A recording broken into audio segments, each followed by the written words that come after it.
नमस्कार, MG TV में आपका स्वागत है। मैं हूं पूनम शुक्ला। आइए चलते हैं खबरों की ओर।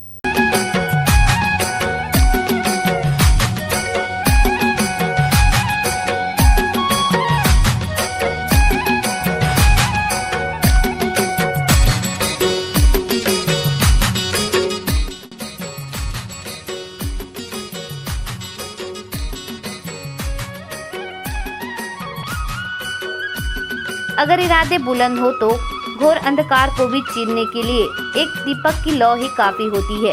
इस कहावत को धमतरी शहर की महिलाएं चरितार्थ कर रही हैं, जो अब घर पर रहकर शासन के सहयोग से अपने उन सपनों को हकीकत में बदल रही हैं, जिसके बारे में उन्होंने कभी सोचा भी नहीं था। शासन की गरीबी उन्मूलन योजना का लाभ उठाकर समूह की 10 महिलाएं के लिए जीवन में आशातीत व सकारात्मक परिवर्तन आया। नगर के अंबेडकर वार्ड में रहने वाले अनेक महिलाओं के परिवार आर्थिक तंगी से जूझ रहे थे। महिलाएं कुछ करना तो जरूर चाहती थी, लेकिन घर से बाहर निकलकर खुद को साबित करने की इच्छा शक्ति की कमी के चलते साहस नहीं जुटा पाती थी। शासन द्वारा संचालित गरीब उन्मूलन के लिए महत्वाकांक्षी योजना स्वर्ण जयंती शहरी रोजगार योजना, वर्तमान में राष्ट्रीय शहरी आजीविका मिशन के बारे में जानकारी मिली। आशाबाई साहू ने कार्यालय पहुंचकर योजना के संबंध में जानकारी प्राप्त कर सहेली संघ महिला स्व सहायता के नाम से 10 महिलाओं का संगठन तैयार किया। स्व सहायता समूह तैयार होने के पश्चात उन्होंने आंगनबाड़ी में बच्चों को दिए जाने वाले मुर्रा लड्डू बनाने का काम मिला। इससे इस समूह को प्रति माह 10,000 से 15,000 रुपए तक की आय प्राप्त होने लगी। उनकी बचत राशि में धीरे धीरे वृद्धि होने लगी। इसके अलावा राजीव गांधी शिक्षा मिशन योजना के तहत स्कूलों में छात्र छात्राओं को गणवेश बनाने के काम से भी इनको 15,000 से 20,000 रुपए तक की आमदनी होने लगी। साथ ही समूह द्वारा किशोरी रेडी टू ईट तैयार कर आंगनबाड़ी केंद्रों में सप्लाई प्रारंभ की गई। आय के साथ आत्मविश्वास भी बढ़ा, फिर पीछे मुड़कर नहीं देखा। इसी दौरान जिले के विभिन्न कार्यालयों को एक जगह स्थापित करने के लिए कलेक्ट्रेट परिसर में कंपोजिट बिल्डिंग का निर्माण हुआ, जिसमें तत्कालीन कलेक्टर के द्वारा कार्यकालीन कर्मचारियों एवं आगंतुक नागरिकों के लिए चाय नाश्ता एवं भोजन के लिए एक कक्ष को आरक्षित कर निविदा आमंत्रित कर समूह की महिलाओं को 15 अगस्त 2016 को कैंटीन संचालन का जिम्मा सौंपा गया, जिसका अब तक सफल संचालन सहेली संघ समूह द्वारा किया जा रहा है। इससे न सिर्फ समूह की आय बढ़ी, बल्कि महिलाओं का आत्मविश्वास व आत्मसम्मान भी बढ़ा। इसके बाद उन्होंने पीछे मुड़कर नहीं देखा। समूह की सचिव श्रीमती हेमा साहू ने बताया कि कैंटीन में प्रतिदिन औसतन 3 से 4,000 रुपए तक की आवक हो जाती है, जहां चाय नाश्ता भोजन के अलावा कुछ पैकेट खाद्य सामग्रियों का भी विक्रय किया जाता है। उन्होंने बताया कि समूह के द्वारा कैंटीन चलाने के लिए पहले महिला एवं बाल विकास विभाग से 1 लाख रुपए का ऋण लिया गया था।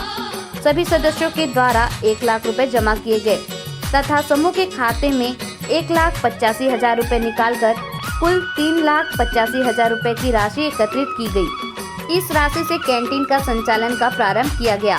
आज वर्तमान में कैंटीन से होने वाली आय से प्रत्येक सदस्य को प्रति माह 3,500 रुपए का वितरण किया जा रहा है। 2016 में कैंटीन खुला है। CR प्रसन्ना साहब कलेक्टर थे, उन्होंने ये कैंटीन खुलवाया है। तब से अभी तक चल रहा है। पहले मतलब ठीक से नहीं चला पाते थे, लेकिन अब अच्छे से चला रहे हैं। सब लोग मिलजुल के सभी महिलाएं आत्मनिर्भर हो गए हैं और अच्छे से संचालन कर रहे हैं। क्या क्या बनाते हैं यहाँ पूरा छत्तीसगढ़ी व्यंजन भी बनता है और नाश्ता, खाना, भोजन, इडली, डोसा, सब हर प्रकार का मतलब खाना, नाश्ता सभी बनाते हैं। सहेली समूह हम लोग 12 जने हैं। कब से शुरुआत की? 2016 से शुरू है। पहले कैंटीन से पहले क्या काम करते? कुछ नहीं, ऐसी खाली पीली घर पे ही थे।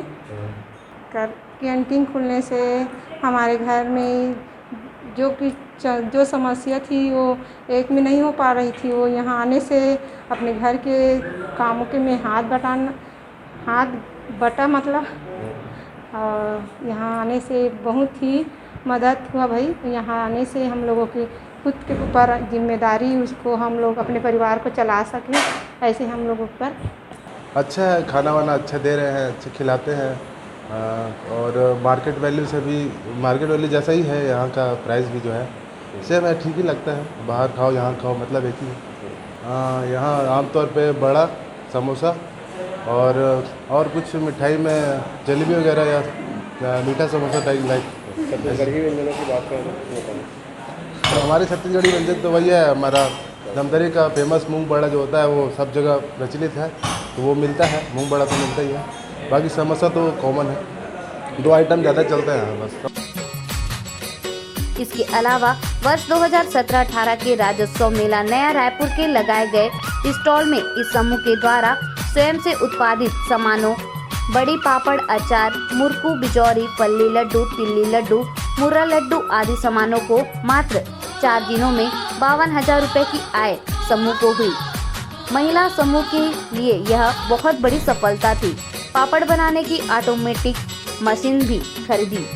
सहेली संघ स्व सहायता समूह द्वारा पापड़ बनाने की ऑटोमेटिक मशीन 4 लाख रुपए की लागत से क्रय कर राष्ट्रीय शहरी आजीविका मिशन योजना के तहत समूह ऋण कर प्रकरण इलाहाबाद बैंक धमतरी में प्रस्तुत किया गया। बैंक के द्वारा पापड़ बनाने की ऑटोमेटिक मशीन प्रदान की जा चुकी है। इस समूह के साथ साथ शहर के अन्य समूह के सदस्यों को जोड़कर वृहद रूप से पापड़ तैयार कर बाजारों में बड़े पैमाने पर उपलब्ध कराने की योजना तैयार की जा रही है। समूह की सफलता को देखते हुए उनके घर के आसपास की महिलाएं भी इस समूह में शामिल हो चुकी हैं। इस समूह में वर्तमान में सदस्यों की संख्या बढ़कर 13 हो चुकी है। यह समूह दिन में प्रतिदिन अपनी लगन एवं मेहनत से सफलता अर्जित कर रहा है। राष्ट्रीय शहरी आजीविका मिशन के सामाजिक गतिशीलता एवं संस्थागत विकास अंतर्गत निर्देशित स्व सहायता समूह मॉड्यूल प्रशिक्षण प्राप्त यह समूह निश्चित तौर पर धमतरी निकाय क्षेत्र के अन्य समूह के लिए मील का पत्थर साबित होगा। इस प्रकार समूह की महिलाएं आर्थिक सशक्तिकरण के साथ साथ अपना तथा अपने परिवार को खुशहाल और समृद्ध बनाने में बराबर की सहभागिता निभा रही हैं। हाँ, नहीं वही सही है। अच्छी बात है कि धमतरी ज़िले में केवल हमारे कंपोजिट बिल्डिंग में ही नहीं, अभी तो आपके सभी ब्लॉक के जो एसएचजी हैं, स्वयं सहायता समूह हैं, वो अच्छे काम कर रही हैं। आप देखे होंगे जो हमारे बहुउद्देशीय सेंटर है जिसको मल्टी यूटिलिटी सेंटर कहते हैं, वहाँ पर भी उन लोग महिलाओं लोगों ने काफ़ी अच्छा काम कर रहे हैं। और यहाँ पर जो कंपोजिट बिल्डिंग में आपने जो बताया, वहाँ पर महिलाएं विभिन्न प्रकार के जो पकवान बना के या फिर विभिन्न प्रकार की जो वस्तुएं हैं वो बनाकर हमारे जो अधिकारी रहते हैं उनके डिमांड के अनुसार उसको प्रतिपूर्ति करती हैं। इससे उनको आय में वृद्धि हो रही है।